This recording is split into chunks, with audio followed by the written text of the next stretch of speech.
Welcome, welcome. So this may not seem like it, but this is actually part of our Lenten art series that we started last Sunday with Dr. Meredith Height-Estevez talking to us about the Stations of the Cross. And you might wonder, well, what does the Stations of the Cross and homelessness have anything to do with one another? So just to give you a little brief overview of what we're trying to do with the Lenten art series this year, where our focus is, just like our sermon series, which is Inward Journey Home.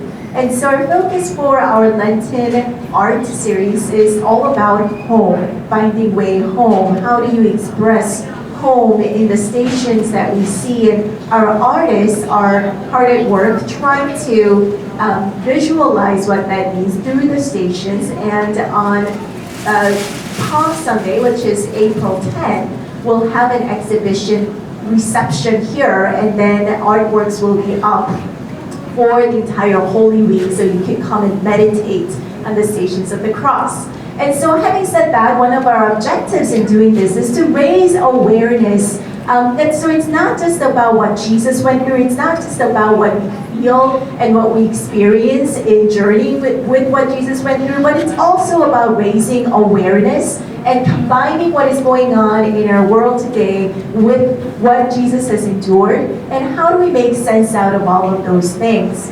And so one of the important components of our art series is that we raise awareness in our community, what is going on in our community, and what do we have to be mindful of, and how do we learn and grow through that, and how do we integrate our faith, not just from the Stations of the Cross, but bringing that to what's going on in the outside world today.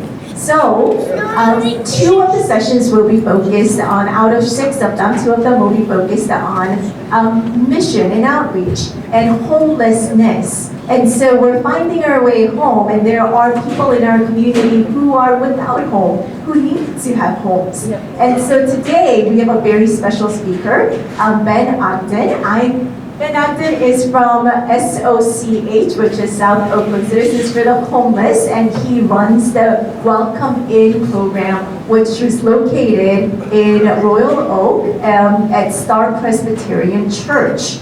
And so I was at Star for a little bit, about 3 months or so, as their interim pastor. And during the time I got to know Ben.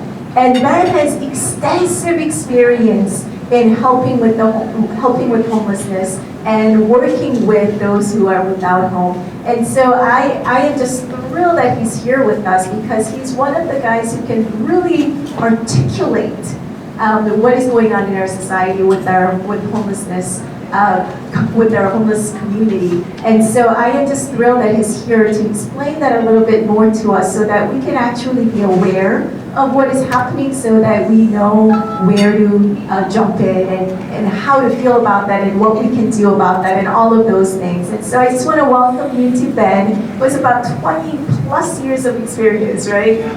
Yeah, about 2 decades. He's devoted his life to this issue of homelessness. And so I just want to welcome him, everybody. Thank you.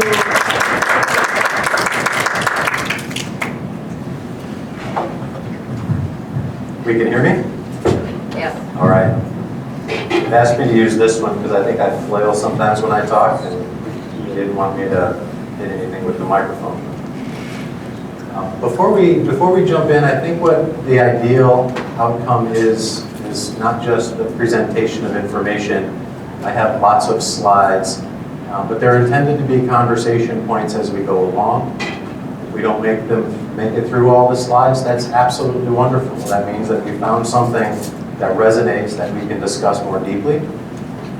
A little bit further about me, as Pastor Angela had said, I am about 20 years into working with the homeless, predominantly what you would say chronically homeless. I started in 2003 at 4th Street Presbyterian Church at their Open Door program. Kirk has been a longtime partner and supporter of that. I was there until 2015. At that point, I left downtown, went back to college for a while, decided I needed a second master's degree, and then ended up at South Oakland Citizens for the Homeless, which is a very small nonprofit that most folks haven't heard of. I say that that is one of our biggest strengths and weaknesses, and as we get into some information, we'll understand differently. But Welcome in Day Center is a program offered by South Oakland Citizens for the Homeless, and we are the only low-barrier emergency homeless response in South Oakland County. When I say low barrier, and so a lot of what we're going to talk about, we're going to pretend that the last 2 years didn't happen. Because the service numbers, the landscape, everything changed as a result of COVID. Things will eventually go back to more similar components as we get further from this pandemic.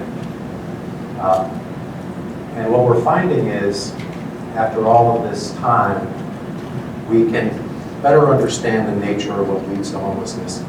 We can better understand ways to get out of homelessness. We can talk about homelessness in our area, which is unique to other areas.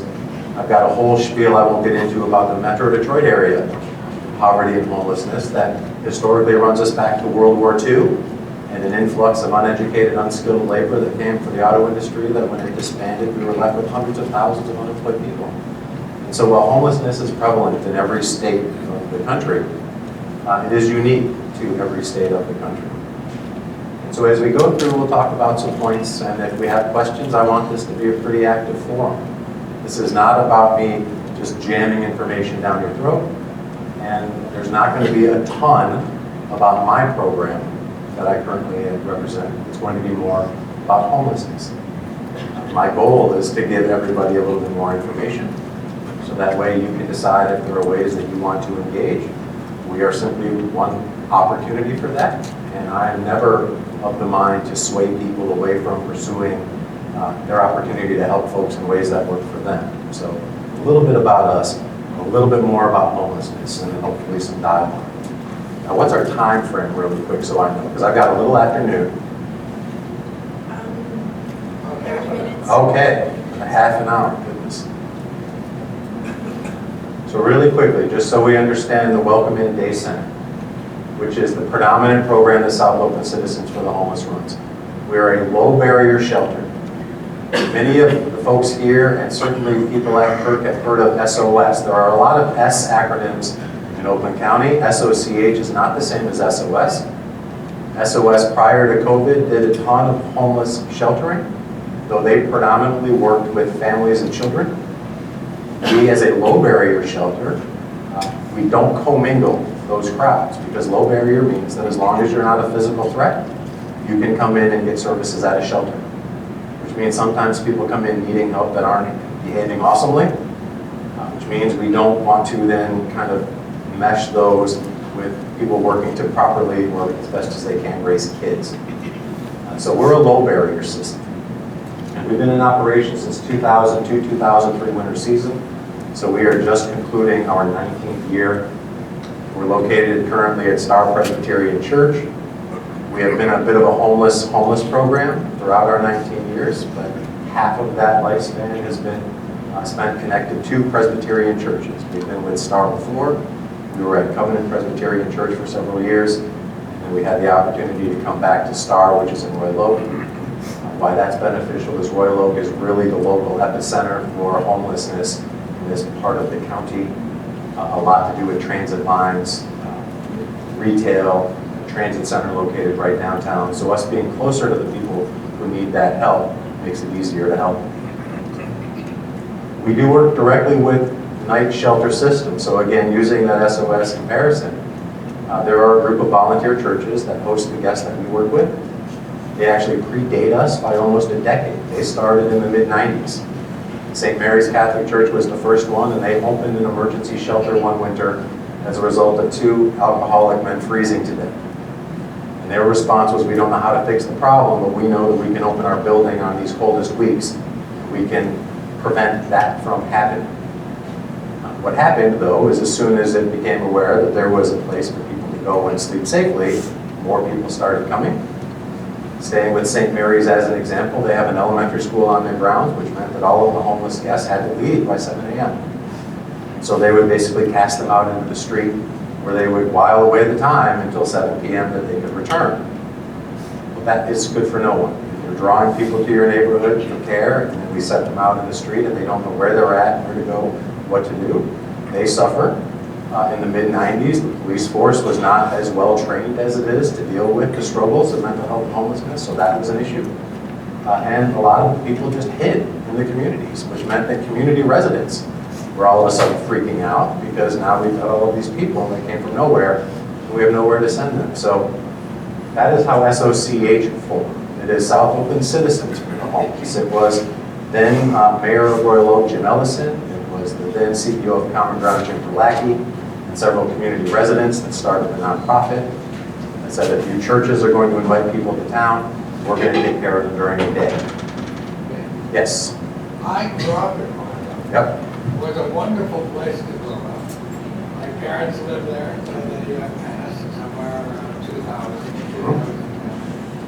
That was never a problem. Nope. Matter of fact, nobody even thought about it. Nope.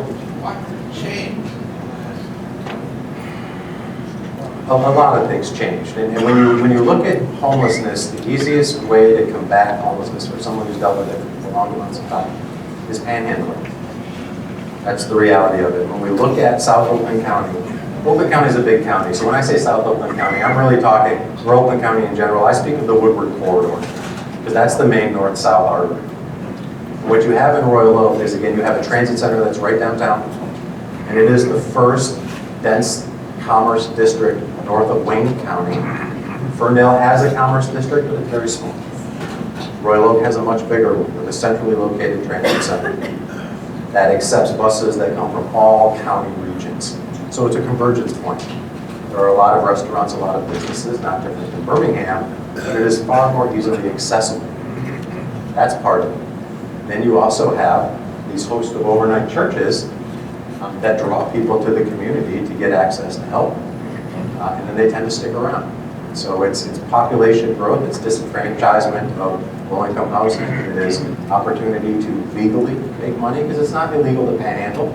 As long there are laws around how you panhandle, meaning with regard to location from outdoor dining cafes. There are laws about not going and bothering you when you're sitting outside dining at a restaurant, or within the proximity of an ATM, or proximities of alleyways. There are laws around it, but there are not laws that prohibit it. And Royal Oak is really the easiest access to that.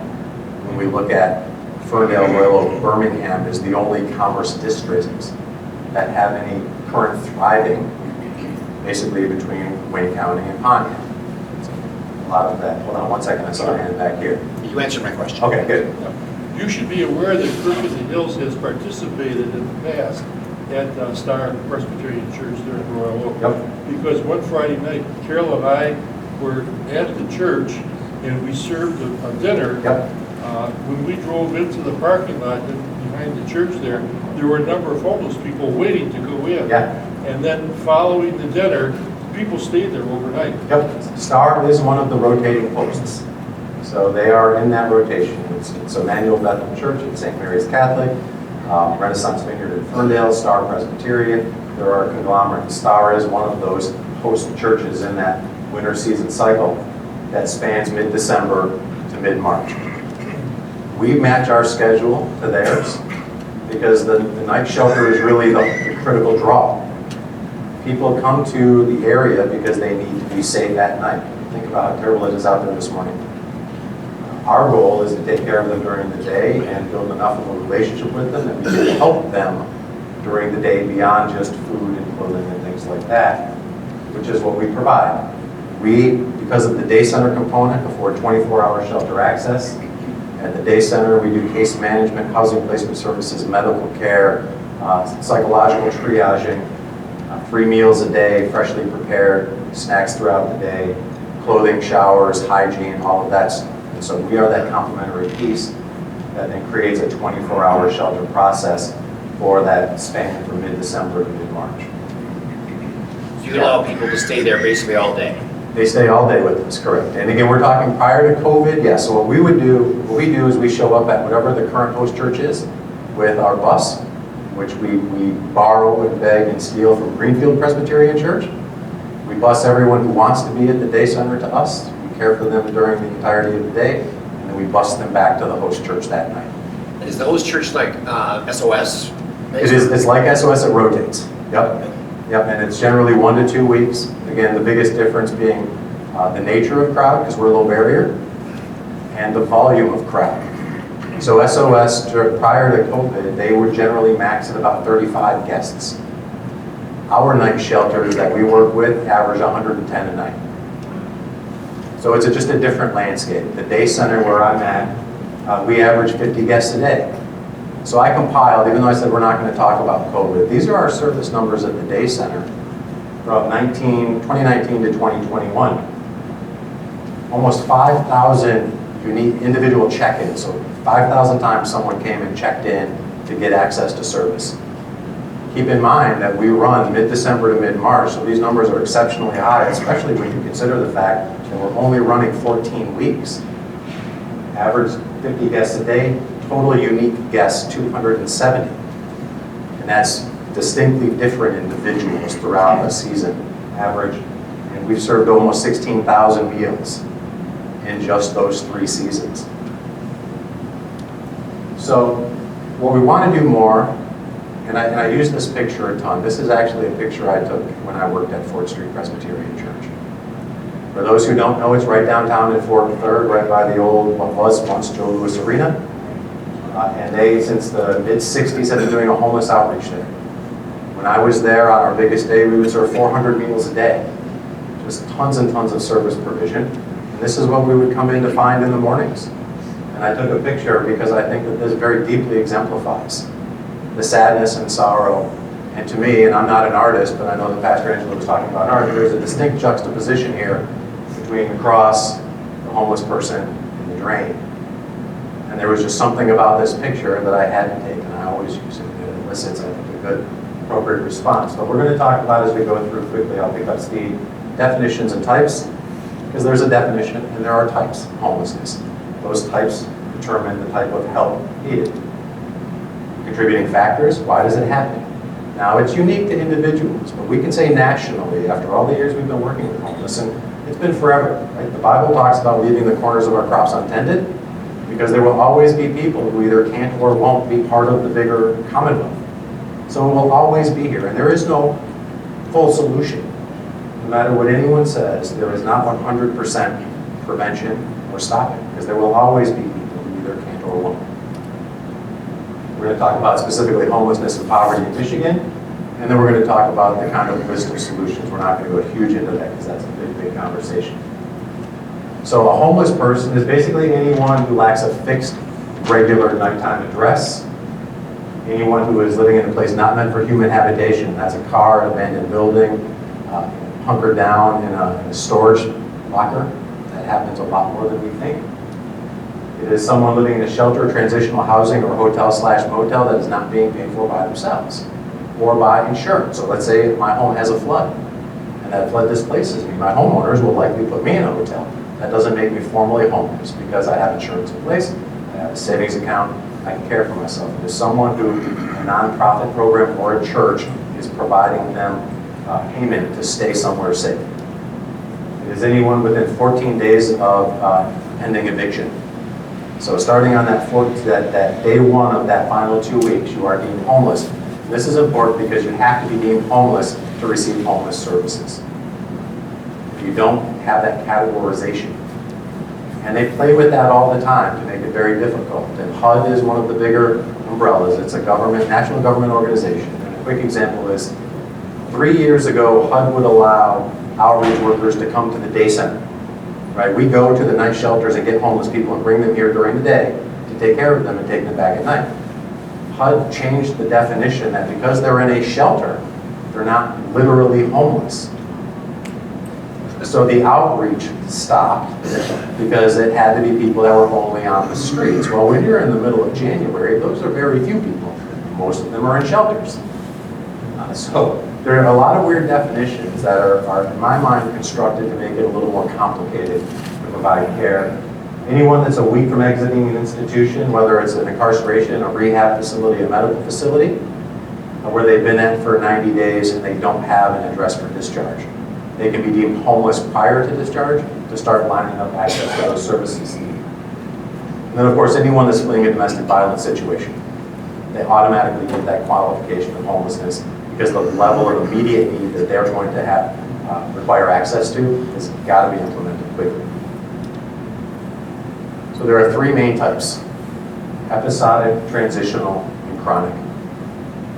So an episodic instance of homelessness would be, again, I'll use a flood. Let's say I'm living in an apartment and there is a terrible flood and I am displaced for a couple days. The apartment owner comes in, starts fixing things. I go back to my housing situation. That is an episode of homelessness. Transitional is the same scenario, but I don't have, say, renter's insurance to repair my stuff. I perhaps lost my job because of an issue with transportation, and now I find myself dipping in and out of homelessness, but not with any frequency to the point where it becomes pervasive. The sad part about transitional homelessness is the more we do something, the more comfortable we become with it, even if it's something terrible. So once people are into this transitional homeless world, the likelihood that they get to chronic homelessness grows week after week after week. People are consequence driven, but if I'm not afraid of the consequence, people should be goal driven, right? We deal with it in churches all the time. Not all who say Lord will enter through the gates, and the Bible is very clear about our intent being as important as our actions. So in this, the more we get accustomed to this fluctuation in wave, the easier it becomes to accept the chronic homelessness, which is anyone with a disabling condition, and this is a HUD definition. I take exception to the word disabling condition, who has experienced homelessness for longer than a year, or has experienced homelessness 4 times over a 3-year period.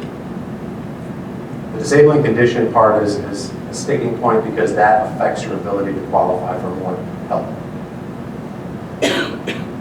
Someone who has experienced homelessness 4 times over 3 years has gotten to a point where the consequence of homelessness is not a factor that will prevent sometimes behaviors that will cause them to fall back. It's not much different than incarceration.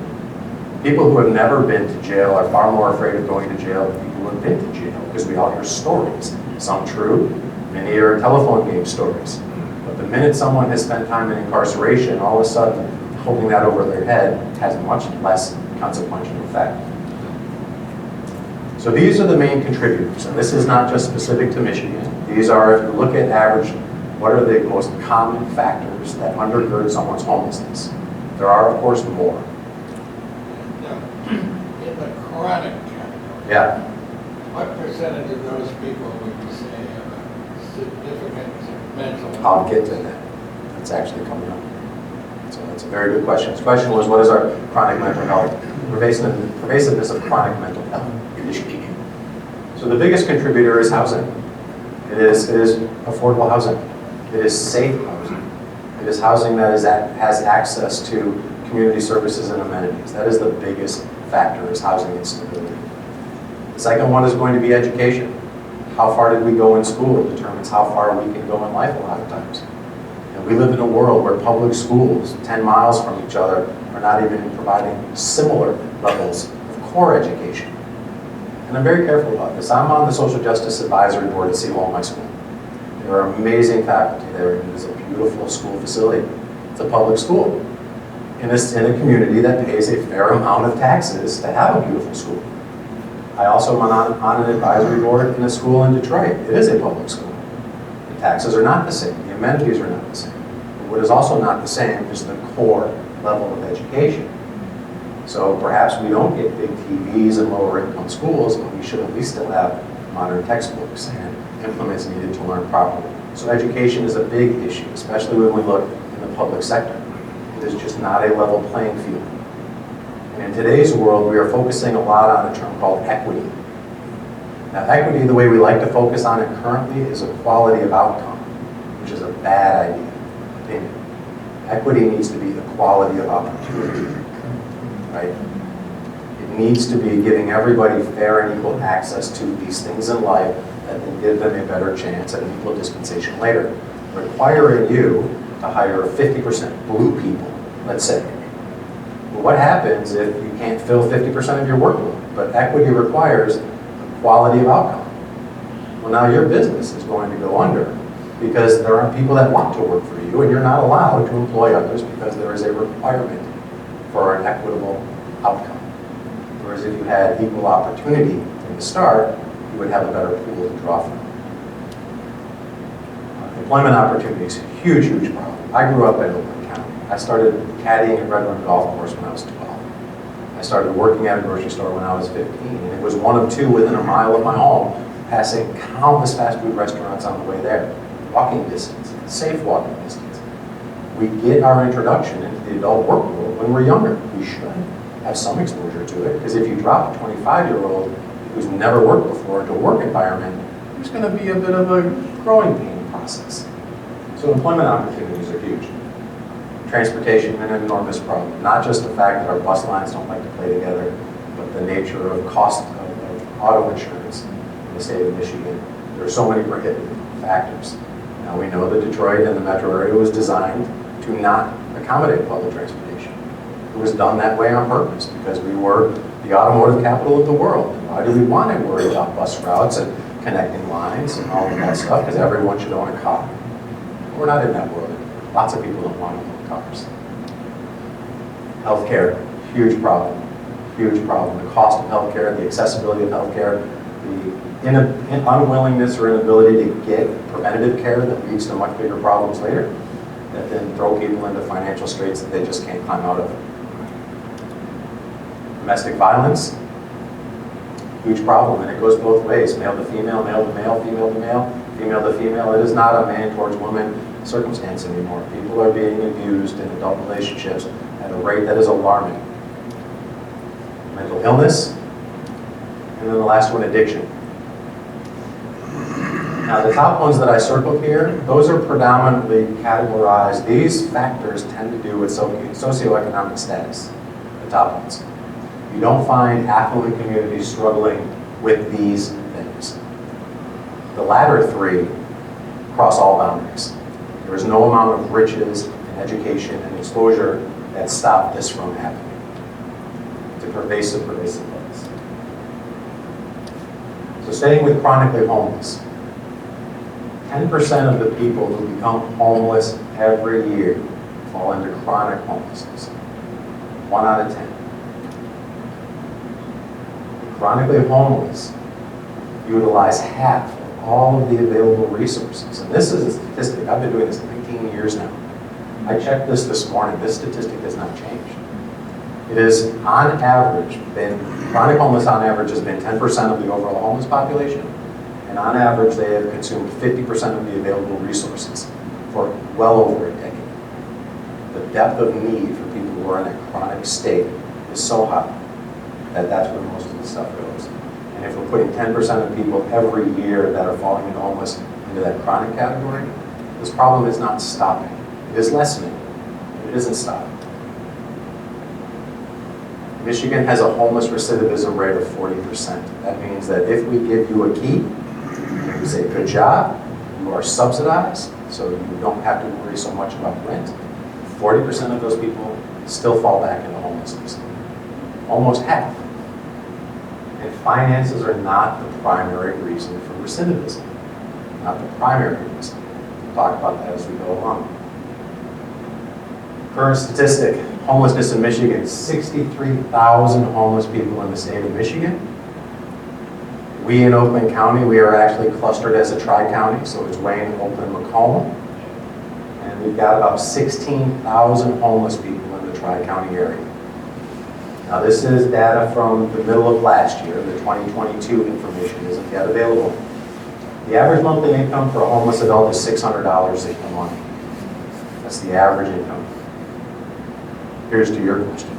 40% of the average homeless folks have a pervasive long-term mental or physical impairment.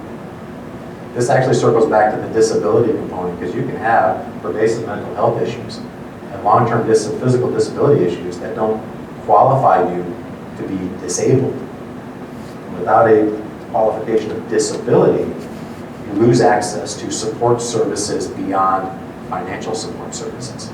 And that's that sticking point, is that disability. That basically says that if you've got someone that was raised in the foster care system, we talk about aging out of foster care. Does everyone know what that means? You get old enough, the check stops coming, and the family kicks you out, basically. That's what aging out is. So think about the mentality of someone who grew up knowing that their birth parents either didn't want them or couldn't keep them. They end up in a foster home, that on the day the last check comes, they say, this is your last week living here because there is no more money coming. The message sent to that human of their value, 1 out of 3 who age out of foster care end up homeless or incarcerated in the first year. 1 out of 3. Now that person has enormous attachment issues, right? Enormous trust issues. We can't bond to people and trust them because of the environment we were reared in. Now that's not a diagnosed disability. RAD, reactive attachment disorder, is in the DSM. But it's not a disability that prevents you from being expected to function. But if you can't build relationships, if you can't communicate effectively, if you can't trust, how do you join a workforce? How do you become part of any established team? So there are disabling conditions that are not disabilities that make it difficult for people to gain access to care needed that prevents this recidivism. So if we jump back really quickly, if finances aren't the main cause of recidivism, homelessness, what do we think it is? Let's guess. Anyone? It's loneliness. It's loneliness. You take someone and you take them from an environment that they've been in a long time, even if it's a terrible, frustrating, hard environment. They have friends and family there. And the way it works in our area is most homeless folks get access to housing in far northern Oakland County. Waterford, White Light areas, because we have a housing density, we've got more people moving to busier areas, the cost is lower. So if you take someone who grew up in Royal Oak, and now we deposit you in White Lake, and say, here's your key, good job, make a name for yourself. But all your friends and family are from here. And the neighborhood knows you're the new homeless guy. So you're already ostracized. It is loneliness that causes most people to go back. 57% of the chronically homeless in Michigan are African American. So almost equal. I put that in there not as a, oh my goodness, but I want people to see that it is almost an equal split black-white. 57% is not a disproportionately high number. So let's look at Oakland County. 1.25 million residents in Oakland County. 107,000 of those residents live below the poverty threshold. Because we're a tri-county cluster, once you're homeless, you have no county of residency. It does not matter where you were born, it does not matter where you went to high school, it does not matter what the last address on your identification is. Once you are homeless, you have no county of residency. So keeping us as a tri-county cluster in mind, as we were talking about before we started, Wayne County has more homeless, Oakland County works harder to help them, and Macomb County doesn't like to play well with anybody. That's just kind of the reality. I know there are people that will have differing opinions, but when we look at crossing over lines, Macomb County will deny access to someone for homeless services if their ID says they're from Wayne County. Even if that ID is 10 years expired, they will literally deny access. But it is a crossover system, and so we've got to see that in the county where we're at, that works the hardest to try to mitigate these struggles. We have feeder systems that come from surrounding counties that are disproportionately higher than ours when we look at poverty and population ratio. So Macomb County's got just shy of 900,000 residents, and 95,000 of them. And in Wayne County, 1.7 million residents, and 100,000 at or about. Here's our new statistic for poverty for a family of 4, $35,000 annual income. I can't even imagine. I don't have kids. I'm not a family of 4. I've got a dog and a cat. I cannot imagine having to survive on $35,000 a year. I don't know the last time I made that amount of money. And I'm a social worker. I don't make a lot of money. But when I put that statistic up, and I just thought about how much my house note is every month. It's not an exorbitant house, and I live in front of it. I drive a really old car. But to me, I cannot even imagine the struggle with that. And this is another factor when we go into housing. This is fair market rent. So in Michigan, when we want to see why there's such a huge problem, what is our minimum wage currently? Less than $10. In Michigan, to get a fair market value apartment, 2-bedroom, you've got to make $18.55 an hour to afford that, or at minimum wage, you've got to work a 77-hour work week. That alone prohibits so many people from gaining access to safe, reasonable housing. Because when we say fair market, it's not the new developments that are happening. I was just reading the Woodward talk yesterday, and Hill's doing a new development just off of Woodward. And there's this big Woodward road diet coming in. There's something Woodward down to 3 lanes instead of 4 in both directions. These new developments are not for low income. They're going to secure 20% of them for LMI, which is low to moderate income. But the grand majority of those places aren't going to be affordable for people who need them. And there are an awful lot of people not making almost $20 an hour to be able to afford a good, safe, 2-bedroom apartment. And we're not talking a Royal Oak 2-bedroom apartment. We're not talking a Ferndale 2-bedroom apartment. We're certainly not talking a Birmingham 2-bedroom apartment. We're just talking about safe and reasonably located. So what do? That's the big question. The worst answer, I put an asterisk next to it, is prevention.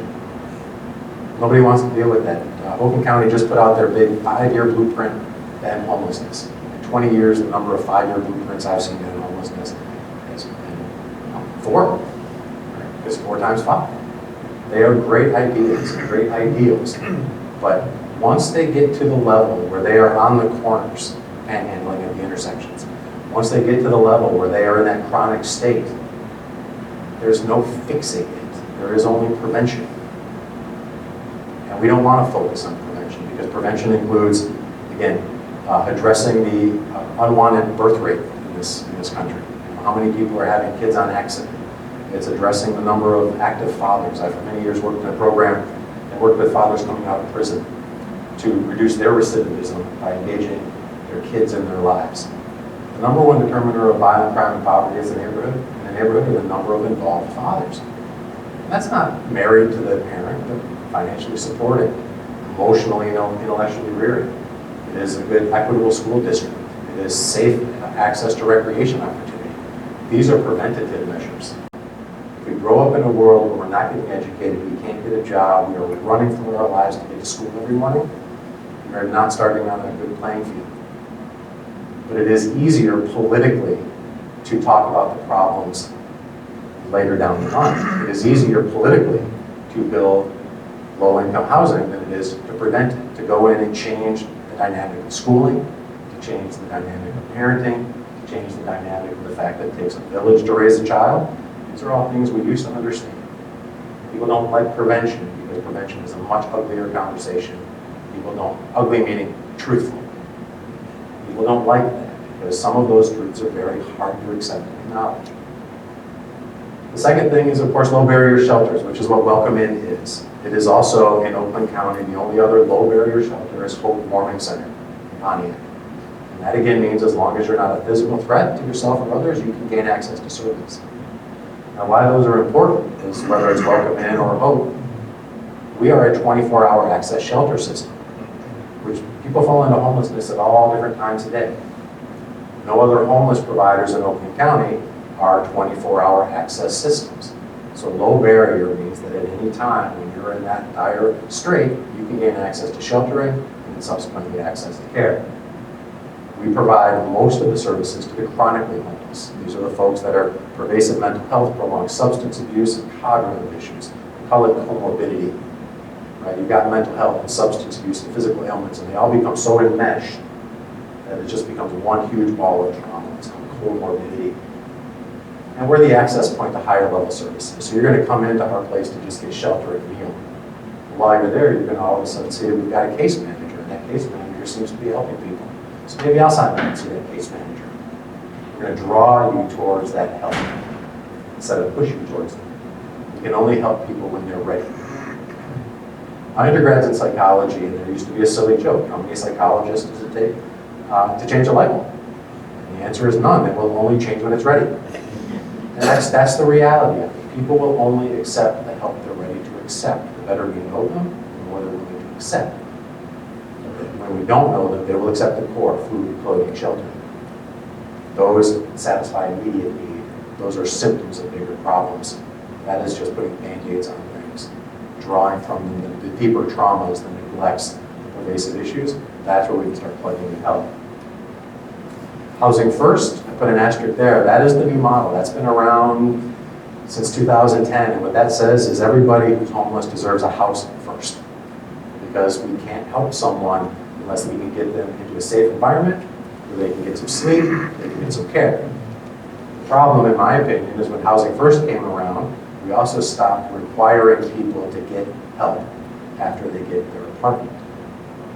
So we will give you a key. We know you've got issues, mental health issues, attachment issues, substance abuse issues. You have a cadre of things. We cannot require it of you. So that's the asterisk. Housing First does work. You have to get someone into a safe place before you can provide care. And if we don't draw from them the want to get help beyond that house, they will fall back in over and over again. RRH and PSH acronyms. RRH is rapid rehousing, and that is the most expeditious fashion. So if you've got a house fire or an apartment fire, that is a rapid response to get you rehoused in 30 days or less. Why that works is because you're coming from a conditioned community environment, and it's much easier to transition you to a different conditioned community environment. But even HUD contends that after 30 days of being in shelters and being on the street, that conditioning starts to wane. So rapid rehousing is predominantly for that first 30-ish days. Once you get past that, we start adding problems on that make it harder to rapidly house. PSH is called permanent supportive housing, and that's where that disability component comes in. So if you have a diagnosed disability, you can get access to long-term help throughout the majority of the remaining years of your life. And that's case management. It's access to wraparound services. There's certainly financial assistance to pay for that. These are offerings, not requirements. Housing assistance, subsidies, that type of stuff. So like the development in Ferndale that's coming, it's 25%. It's 23 and change. I'll round up to 25 to be generous. Is being allocated to LMI, low to moderate income. Low income does not mean they're going to charge $500 for that apartment. It means that they're going to charge the going rate, that someone is going to get a Section 8 or subsidy to pay the difference. In Section 8, you're required to pay 30% of what your income is. They pay the difference. So we have to have housing assistance to get people into positions of stability. And then SHP, and I put a question. And then SHP is a supportive housing program. And that's what we believe is the biggest helping factor. That is after you get your apartment, we surround you with services that teach you how to create a home. And so what we have, this is the only sales pitch, and Pastor Angela knows because she was there when we were conceptualizing this. After 20 years of working with homelessness and seeing people get apartments and fall back in year after year after year, what we've realized is that they've come to trust us and they need help, and they need care, and they need guidance. They don't need a book of resources to flip through and start making cold calls on their own. So what we've created, and we're continuing to work on through partnership with STAR, and we're hopeful to continue to work, because I know there are people here that are interested in helping us create some curricular components, but it is a wraparound thing. We used to have supportive housing programs, and they disbanded them in 2009, and that's when they took the requirement to get help out of it. So if you've got someone that is now housed, but they have been chronically homeless, dealt with pervasive issues the entirety of their life, their ability to turn that place into a home is small. And the value that they then place on it is small. If we can grow them into it, get them to understand and appreciate it, they will work harder for it. I'll give a quick example. We just got someone recently housed. I've been with SOCH for 6 years now. I've known him the entirety of the 6 years I've been there. He's a great guy. He's got a learning disability. He's a kind, sweet person. But he has slept on the streets this entire time. So our case manager worked with him, and the housing process takes a year. So if the day we meet, we fill out all your paperwork, it's going to be about a year before we get keys. So we worked with him, we walked with him, we got him there, we were this close, this close. And he came to us on a Tuesday. And he said, I'm supposed to go tomorrow to sign my lease and get my security deposit. Well, we have the opportunity to pay that security deposit. But we're a small nonprofit. I can't get a check by 9 a.m. tomorrow morning. It's 5:30 p.m. on a Tuesday. And I said to him, Ted, we literally might have lost the opportunity for your apartment in Clawson Manor, which is the high-rise in Clawson, a decent place. And he is so used to sleeping on the street. This is no exaggeration. He just went, oh. And he turned around and went to leave. Because he is so accustomed to that level of living. And he doesn't have any access and has never tasted this next level, that losing it was of no consequence to him. So now we scrambled, we raced around and we made it happen. And then within week number 2, we had Humble Design out to his apartment. And if you don't know Humble Design, they're a great small nonprofit. Help them out if you can. They are wonderful. They do it like a TV show. So they meet you, they get a list of your likes, what type of things do you like, and then they make you leave for the entire day. Your apartment is empty. And when you come back, it is furnished. It is drapery, it is rugs, it is art on the walls, it is furniture tailored around what your need is. And so now Ted is living in his apartment around his stuff. And now, strangely, Ted is making his appointments on time.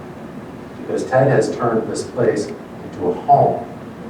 And when we turn something into a home, we value it differently. We see it in our neighborhoods. If you have a neighborhood that is shifting predominantly rental, oftentimes the care of that property starts to go down. Because people just think, well, it's not my house, why should I keep it up? Well, because you have to look at it every day. You have to come home to it every day. It's supposed to be your respite and your solitude from the outside world. You don't value it as a home.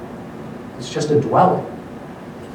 And so we're growing this program called Welcome Home, to provide housing-related support services to move people to independence. And these are the things that we focus on. This actually comes from a self-sufficiency matrix that the Dutch did. Many states are adopting it and modifying it. But what we've realized is that, okay, we've got your key, we've got the rent paid, but without these 4 main components, you're not going to connect to a bigger, better world. And that's managing your emotions. It's how do you relate to the neighbors? How do you relate to your landlord? When you are combative and consequence and fear-driven, how do you connect to a bigger community group? It's financial stability. How do we plan to pay bills appropriately? How do we line things up? These are not things we're born with, right? None of us in this room were born with these skills. We were either taught them by our families of origin, or we had to learn them on our own somewhere along the way to get us to where we are now. Life management skills, and then household management. And we do this through volunteer engagement. That's how we're able to help more for less. But this is also tricky because we build this airplane as we fly it, meaning that last summer was our first summer implementing Welcome Home. We started getting some county funding. We got it designated as a Presbyterian ECO, so an extra commitment opportunity. But this is really, when I look at volunteering, we have give a fish, teach to fish. Right? And the difference is as someone who runs a soup kitchen, there are people that want to come in every Tuesday and serve mashed potatoes. That's what they love to do. And that's all they want to do. Well, that's give a fish. If you took that person that wanted to serve mashed potatoes and said, this week we need you in the kitchen boiling potatoes, some people are going to get offended because they're not getting from that experience what they want. But sometimes it's not about what I want in that experience. If I'm called to serve, and I'm going to not serve because of my own need not being met, that's a give a fish situation. And Welcome Home is a teach to fish situation. It is a prolonged, we say 18 months of engagement. Humble Design doesn't want us to refer them someone if we don't think they're going to stay housed for a year. That's reasonable, because they put thousands of dollars of furniture into this apartment. And they accumulate all these resources. And that's not an unreasonable ask. Now, we can't guarantee it. So we looked at what they wanted and said, well, let's add 6 months to that. Let's look at an 18-month cycle where we start with a case manager. We get you into the housing process. We then introduce you to groups of volunteers who are familiar with these types of things. And some of these things are give a fish things, right? If I need to know how to balance a checkbook, that's not a teach to fish. That's come in, we can work on it, we have a couple lessons. It's a skill that I've handed to you and passed on. The teach to fish is the emotional support. And this is all non-financial driven from volunteers, right? Giving money to service recipients, absolutely forbidden. This is a mentorship. Someone said, and I hate to use it, but it's apropos, it's almost like a Big Brother, Big Sister program for adults. Because there are people that need unconditional kindness and acceptance. They need you to love them even if they stumble. They need you to support them and encourage them. This isn't push, drag, carry. This is walk, commit. It is a long process because someone who has endured years of homelessness will struggle for a while after getting that home. and not just with transportation. How do we connect to neighbors? How do we get over that loneliness? The number one complaint I've gotten from people who got housed was that the silence was overwhelming. The sound of crickets, I had someone say, almost drove them insane. But think about if you're moving from a point of homelessness living on the streets. It's not a quiet environment. There's din, there's clatter, there's noise. And they put you in a house or an apartment in a community somewhere where it's quiet at night, it's cacophonous, the sound of crickets to people. They're just not accustomed enough so that they might just say, I can't take this anymore. So we grow and we groom. Yeah. This raises the question, what about the city of Royal Oak? Yeah. Is it supporting in any way, in any manner, the homeless there located in Royal Oak? So they support us. So what they do is they help. I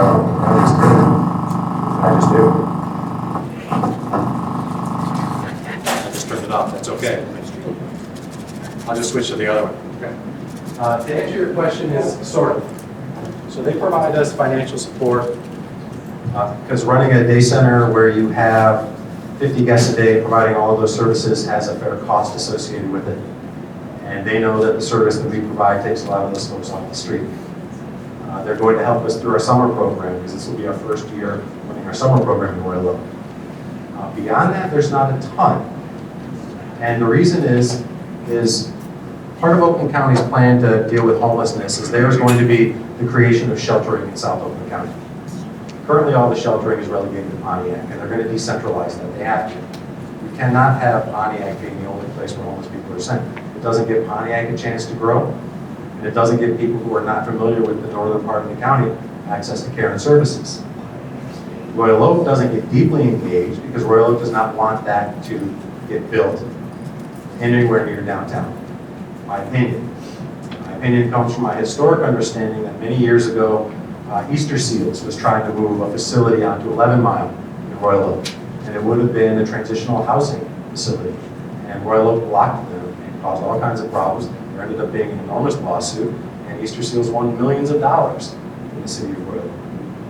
The city of Royal Oak is really trying to be Birmingham. I don't mean it like that. I spent a lot of time living in Royal Oak. They're trying to raise the caliber of the city. Yeah. Meaning Berkeley's the same way. Yes. $500,000 house, who can afford that? Well, in Berkeley, the police are some of the meanest police to homeless people I've seen in the Tri-County area. It's actually egregious, the level of behavior from Berkeley police. So they help because they are most impacted by it. Right? That's the reality. More homeless people in Royal Oak than there are in Berkeley, than there are in Ferndale, than we see on the corners of Birmingham. So there is willingness to help. They just want the help to be over there. Yeah. And I understand that, and they pay us. You know, we take up a fair amount of space at Star for 14 weeks. We use a lot of utilities. We cook 15,000 meals in 2.5 seasons. And so Royal Oak pays all of those costs for us because they know that if we as the day center didn't exist, then all of those churches that do night sheltering that are going to keep doing it, that they can't make stop. They thought they could at some point, but no one wants to go into church and tell them to stop helping people in January. Royal Oak realizes that we're a necessary component to that, because not only are we getting the actual volume of care, food, medical, case management, we are taking them via bus, so they're not marching through the neighborhoods, bringing them to a static location. So there is effort, there is want, but they're being very mindful as to how they do it. I'm of the opinion that within 5 years, the transit center in Royal Oak is going to be gone. And I say that because they're going to move it closer to Woodward, and they're going to claim that they need the land, because it takes up an enormous parcel of parking land off of Lafayette, if anyone knows where the transit center is, right by the train station. But that's where all the buses converge, which means that anyone that's homeless ends up in downtown Royal Oak. And Royal Oak wants that to not happen. They clearly are going to want that flat land for something that builds up. They're going to be able to justify it by shifting that transit center much closer to Woodward over by the Episcopal Church and the YWCA, claiming that it's a convenience factor because Woodward is the main north-south artery. But I think that they're going to end up pushing that out because most homeless folks congregate at the transit center. Yeah. Can you comment on the, you mentioned healthcare, but for those who do have psychological, emotional, mental conditions that require medication, I think we all know that a certain percentage of them don't want to take it. Yep. Can you comment on, is that a really big problem or not so much? It's an enormous problem, and not just in the homeless community. I think we all know someone who, the minute they started feeling better, they decided the meds weren't necessary. And that exists on every stratum. It gets more complicated when you're adding pervasive mental health stuff or a bigger depth. It makes it more complicated when access to pharmacies and prescription refills get complicated. It makes it more difficult when access to your primary provider of mental health care gets more complicated.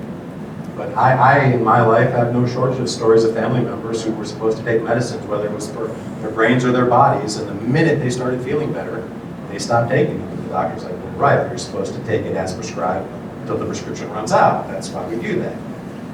And so it's everywhere in that. So then add to it, my meds are getting stolen or getting lost, or when I sleep somewhere at night and I hide all of my things, I come back and find that the police have come through and thrown everything away. So even those who want help struggle getting help. And then the ones who are resistant, they fall into the same pratfalls as the rest of us. I'm feeling better. You know, I'm taking something for my anxiety. Ooh, I haven't been anxious in a week. Maybe I don't need that pill. And then I stop taking it instead of learning the coping mechanisms, which will reduce that anxiety over time. Now I'm abruptly transitioning into a medication withdrawal with no new coping mechanisms that prevent that anxiety from coming in the first place. It's a huge problem. Mental health in this country is an enormous problem. The world is full of broken people. In this room, some of us are broken. Many of us in this room, most of us have figured out how to function around it. That doesn't mean that we don't suffer from these diseases of despair, is what I call them, this detachment, this loneliness, this just pervasive sense of foreboding and what's going to happen in this room. It's a huge problem. Other questions? Come on. That was easy. Yeah, please. I have not. Most of my experience was Detroit. So I was being in Detroit, and it's weird. No one in Detroit wants to go to Pontiac. No one in Pontiac wants to go to Detroit. There's a weird division. I understand it. I don't agree with it. My experience for the majority of my career was Detroit, and then now it's been South Oakland County, which is its own animal compared to North Oakland County. So I don't have that experience. Yes, I was wondering, how did you get into this? A little bit of your own story. I got into working with homelessness on a whim. I was working for Oakland Family Services in a program. This was during the Clinton-Gore era, and there was a big initiative called the National Fatherhood Initiative. It was one of Al Gore's passion pieces. And the reality is that you need multiple parents for a child. Now, this isn't going to go into, this was a different era, we're not going to get into gendering and all of that of parents. The reality is kids need multiple perspectives to raise them. They need multiple sources of income to help them. And so I, for years, Pastor, was working with guys coming out of prison and working with them and their kids and that type of stuff. And someone that I had gone to undergrad with was the social worker at Fort Street. And he was getting ready to leave to go to Arizona State to work on his master's. And said, hey, do you want to come and fill in for me down at Fort Street? And that was 2003. And I said, sure. And I went down there, and it became clear to me, and Oakland Family Services is still around. They're a great organization, and they're a nonprofit, right? They're not a whole bunch of billions of dollars. But I saw that the nature of the programming curriculum I was administering at Oakland Family Services was not available to the chronically homeless. Just the level of curriculum was just not being provided. So we're basically giving the lowest level of care to the people with the highest need. And to me, it just did not make sense. Fortunately, because I had co-authored some of the curriculum I was using, I just borrowed it and brought it down, and we started applying it downtown. And the response was as you would expect. If you're doing one thing that's not working, the minute you involve something that works to a degree, you start getting a better response rate. And we just started growing from there. And next thing I know, they said, we want you to work more, we want you to work more. And by 2009, I was the director, and then stayed there until 2015. And it was on a whim, honestly. And then it was, for me, just the terrible realization that the people that needed help the most got the poorest quality help. Not the least access, because help is out there, but it was just garbage help. And I just don't understand that. That's my nature has always been, and my social worker and I, we don't see the same way. She is an amazing human that is empathetic towards the suffering of others. My empathy goes back to that equity. I don't like a world where people are expected to perform as well as everyone else, but they were not given any tools to do it. I was the kid growing up in elementary school. I've always been a big kid. And I would protect the kids that were being bullied. Not because I knew the kid who was being bullied. And honestly, speaking honestly, we're in a church. Not because I felt any emotional proclivity towards the person being bullied, but I just had such an innate outrage towards someone being bigger, exerting force and control over someone for no reason. So I've always, through my life, been driven by giving people access to good, reliable help in a way that they need, because we don't treat people fairly. And so I'm driven in that equity or that equality of opportunity component, and have been fortunate enough to get a case manager who is so deeply empathic to human nature and kindness and all of that stuff. And it makes a good team, because I want people to get help. And even in the homeless world, with the street homeless, you have bullies and cliques. And when I took over SOCH, the whole dynamic of our service provision changed. Even though we are low barrier, I say openly, low barrier entry does not mean low barrier stay. There are rules that we're going to live by while we're here. And you don't have to, but you can go, because there are other programs that will not require you to be a neighbor to the community that we're amongst. That will not require you to treat others with courtesy, at least. We will not allow continued abuse in this environment, because everybody in this environment is broken. And you are cathartic your brokenness by hurting others. And so, to not go far into it, of course, everyone who's in my field has some damage or trauma, right, that we cathartic. Not everyone, that's a generalization, but few people sacrifice life opportunity to help others that aren't somehow working through or past or have been able to overcome. And I got those stories, absolutely. But it was really seeing that if all I had to do was teach you this, instead of all of that they've been teaching you, and now you could learn it, but they wouldn't give it to you because they were a small organization that couldn't get access to the curriculum, it's just absurd. The futility of trying to help people with the proper tools. And I just grew and grew. Any final thought? Certainly thank you for being here. And I encourage everyone to find ways to help. There is no stopping. It doesn't have to be low barrier. It doesn't have to be Pontiac. It can be prevention, connecting to schools, connecting to mentor programs, whether it's kids or adults. Or if you know anyone who is interested in program and curriculum creation, because we basically just piloted Welcome Home last year. And we've gotten 7 people housed now with just 2 of us, and furnished, and with wraparound care. And now the county is looking at giving us money. And we became an ECO, so there's synergy building. And I was telling Pastor Angela, now what I've got to do is actually sit down and create it, because we just started doing it. And it clearly seems interesting. It is obviously necessary, but for us to be able to do it in a replicable fashion, we've got to create curriculum. And so anyone who's ever interested in working and hammering out ideas, stuff like that, it's a great opportunity to get involved in ways that help people beyond the scope of what we can imagine. Just find a way to help. There are lots of ways. It doesn't have to be us. All right, have you enjoyed, Brother Ben? Thank you, David. And that's how you can get a hold of me if you want. Thank you very much, Brother Ben, and thank you for your good work.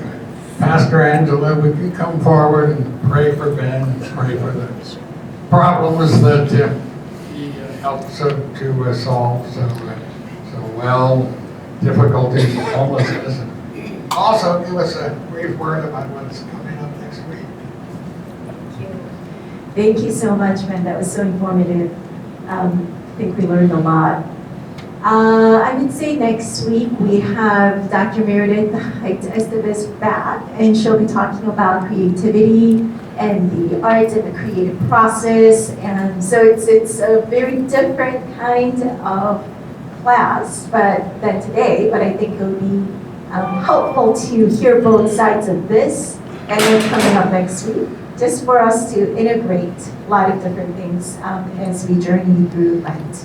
And so I welcome you again next week, same place, same time. Maybe not same lunch, but we'll see. All right. Well, let us pray.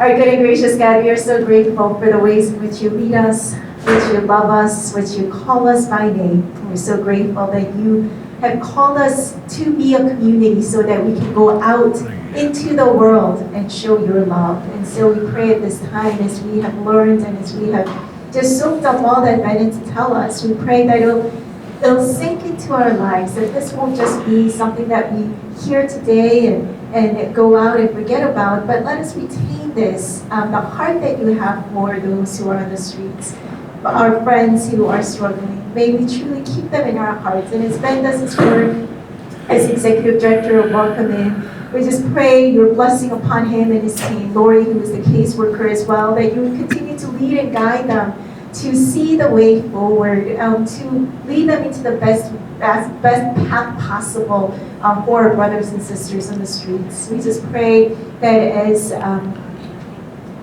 Ben continues to do this work, he'll see the fruits of his hands, and may you continue to bless him with the people who have the hearts as well as the minds of Christ to come and work alongside him. And may we be those people as well, wherever we may be, whatever we may be doing.